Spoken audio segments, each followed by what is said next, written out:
we've got the 20th anniversary of 9/11 coming up. Oh, that's right. Today is the 3rd, so it's a week from tomorrow. And there has been an uptick of marriages in 2021 as opposed to 2020 because of the mandates and the pandemic. A lot of people couldn't get married last year, and so people are trying to get married now. And it's really interesting. And I have to be a little careful because my marriage just ended, and so I'm looking at marriage in a much different light. We can do a whole show on that one. I know.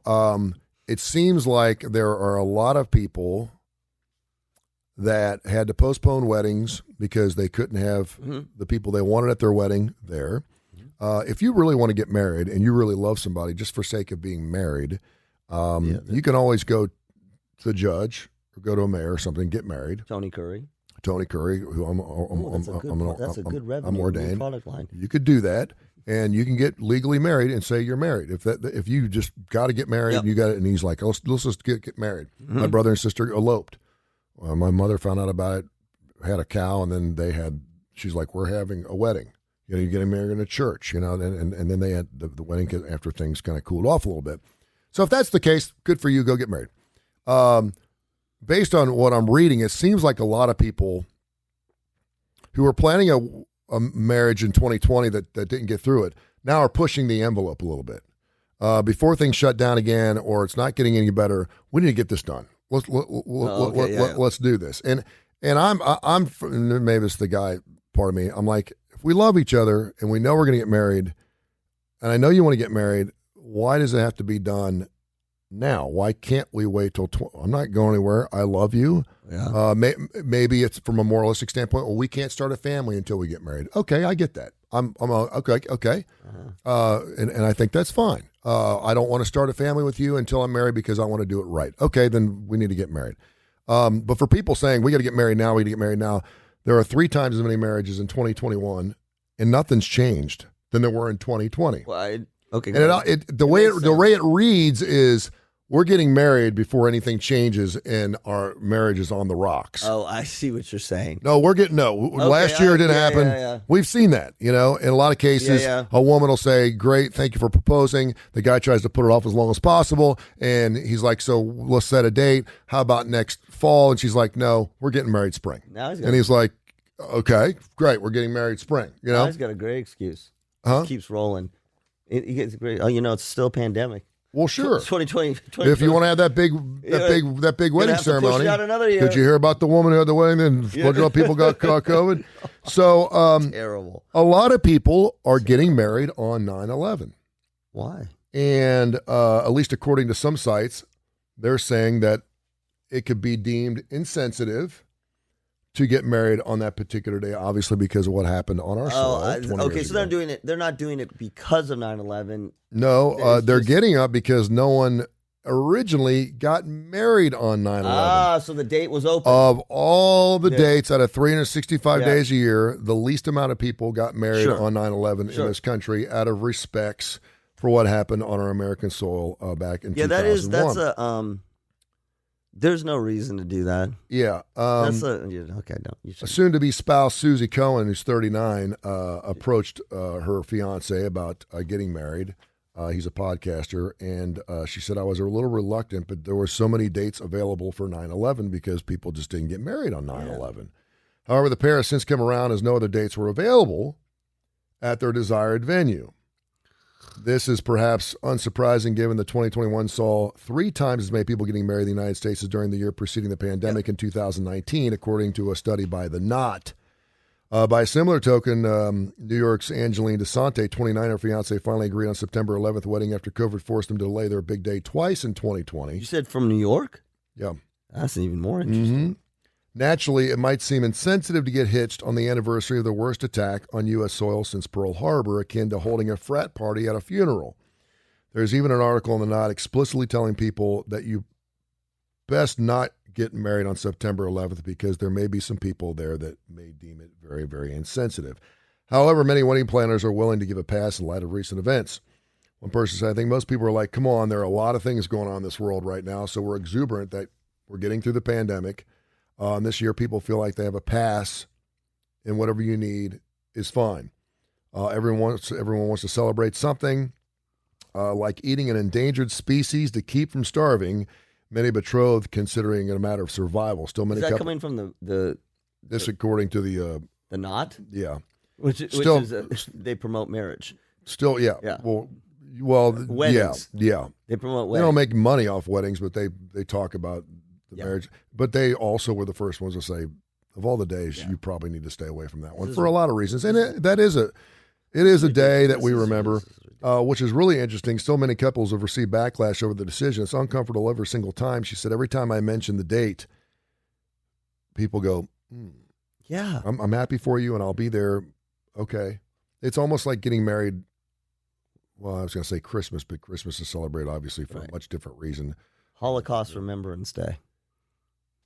Yeah, it could be. Yeah, Jews are not getting married on Holocaust. You get married on Holocaust Remembrance Day and you invite me to your wedding, you're not Jewish, first thing I'm telling you is, no, I ain't going. Okay, so you understand this then. Yeah. You would understand. And then obviously if you lost a family member in the 9/11 attacks, that day stands on its own for reasons. Well, go ahead, because I think I have one example of probably how and when you could, but go ahead. She said, some people won't say anything directly to me about the date, but I can see their reaction when I tell them, when you're getting married, I'm getting married on 9/11. She said, so instead, she says, I'm getting married on the 11th of September instead of September 11th. God, please. She said she's also considering, and this according to the Knot, that they think it's a good idea. This is where it's really weird to me.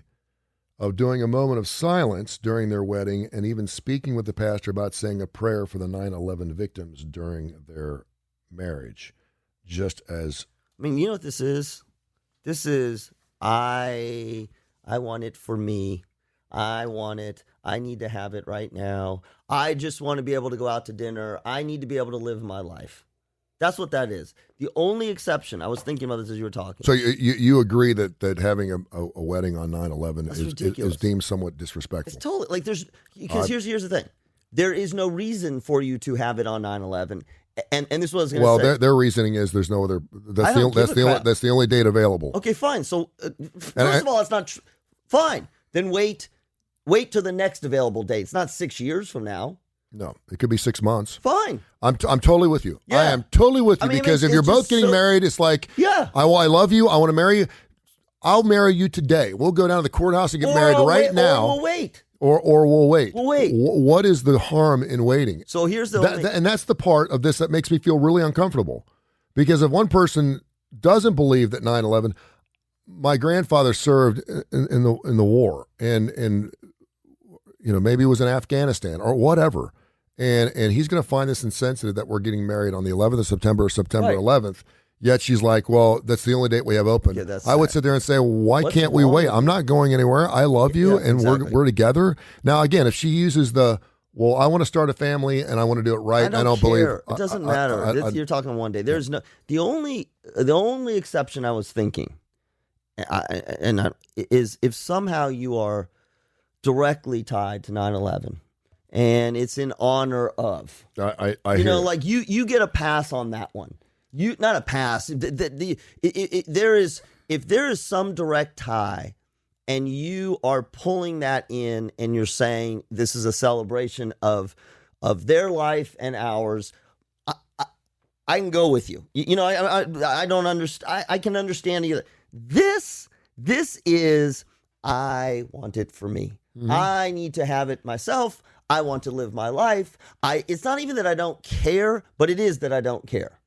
And what's even worse is what we were saying is that you wait 6 months or change or pivot. I mean, here's the other thing I think is really interesting. This gets back to the whole idea of being in love versus loving the idea of being in love. Yes. Right?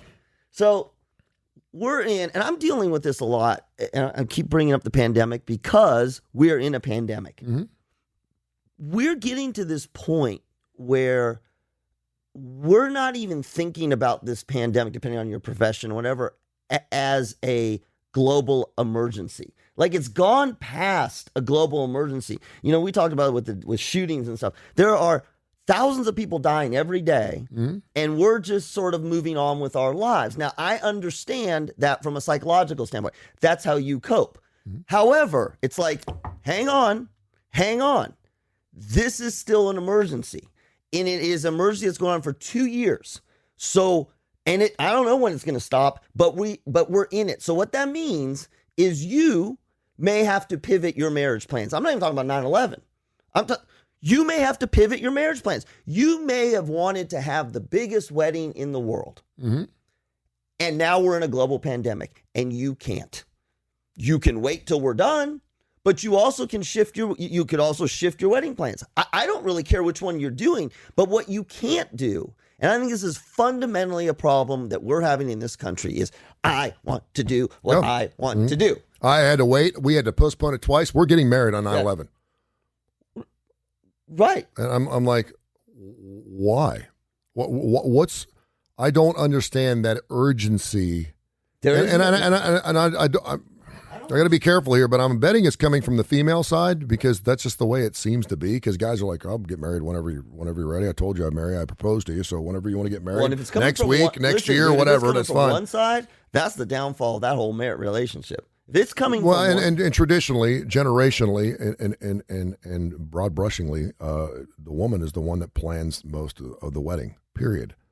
The guys will send out because guys are inept. Well, yeah, well, actually, we don't. Well, and there's not. All we got to do is make sure our grooms and we're all wearing the same suit. We're going down to Men's Warehouse. I'll take care of that part. Okay, what do you need me to do? But the guys aren't doing the floral arrangement. They're not. They may make a phone call to the caterer. They may fill out some RSVPs, but they're not doing the thank you cards. They're not doing the registration. There's not. They will. Guys will do it. I'll help out any way I can. But most cases, the women don't want the men to help. Right. Well, we do that. Me and my sisters got this. We got this covered. We're good. That's just the way it is. Yeah. We also get. And so guys are like, okay, we'll get married whenever. Yeah. But again, I don't know the sense of urgency because once you make that commitment to each other, it's when the marriage starts to me. Yeah. You proposed. You're kind of already in a common law situation. Major. We used to do the red flag thing in our show. Yeah. This is a major relationship red flag. This is a major because and I don't care whether it's just her or just him or whatever. If you're pushing the wedding that hard and people around you, I don't mean people around you who are going, hey, you might want to rethink that. Anytime you mention 9/11, yeah, you're kind of like, what's going to come into their brain first, period. Even if they weren't here for 9/11. That's right. Is there anything psychologically? It'd be interesting. Can I just say does it say how old they are? Oh. One was 29, one was 39. Okay. So think about the generation, think about your youngest one. Mm-hmm. She was born well after 9/11, right? Yeah. Yeah, she's 9 years old. Yeah. So think about that generation. That sort of, my kids were. It's been 20 years now. I'm not. The 40th anniversary. I don't think it's going to be any different because we will always remember. No, I know, but you're going to have a whole generation that was born after 9/11. But my point is if you as a couple are pushing this, even if you're both in agreement, let's give them the benefit of the doubt, and you're pushing this, and you're saying we're getting married on this date because there's no other dates. And people around you are saying... why don't you think there's any other dates? Yeah. Why do you think there's so many places open on 9/11? Oh, that's exactly. Come on. You got nothing to stand on other than we just want to do it and we don't really care. Yeah. And it's the whole platitude thing. We're going to say... And it shows a very shallow... it's all about the wedding. You can make an argument, too, that it's almost... While you're trying to pay respects, it's almost as disrespectful to recognize 9/11 during your wedding. Like I said, saying, listen, I know it's the Iron Bowl today, and I'm sorry we're having this wedding, but I want to mention it's 7-3 with 13 minutes left in the first half. That's a terrible, great analogy. It's a horrible analogy. No, and I know because I got married on a Saturday in my backyard, and my friends were like, dude, Alabama's playing Arkansas. And I'm like, now that's an interesting. We won't go. And of course, I was like, dude, right? There's football games every weekend. Get over it. Yeah, you'll be fine. But this is much bigger than that. This is a great one to put opposite that. Yeah, I mean, look, you can get married. Look, you can get married on a football day. You can. Sure, you can. Now, if it's not on Super Bowl, now that gets interesting, right? Well, sure. There's no other dates. I'm like, well, who are you trying to piss off here? Are you trying to piss off everyone we've invited? Well, and that's the other thing too. It's a party. It's a party. So pick the party on a day that's not sort of generally controversial. Yeah. Right. You can have a party. I'm sorry, I can't come to the wedding because it's my aunt's birthday. Okay, that's fine. Yeah. But think about the population. Fine. You go through. It's not a football day. It's not the Super Bowl. It's not 9/11. It's not Martin Luther King Day. I mean, let's just go through the days and pick a day where it's that. And if not, just wait. Yeah. That's. I'm with you.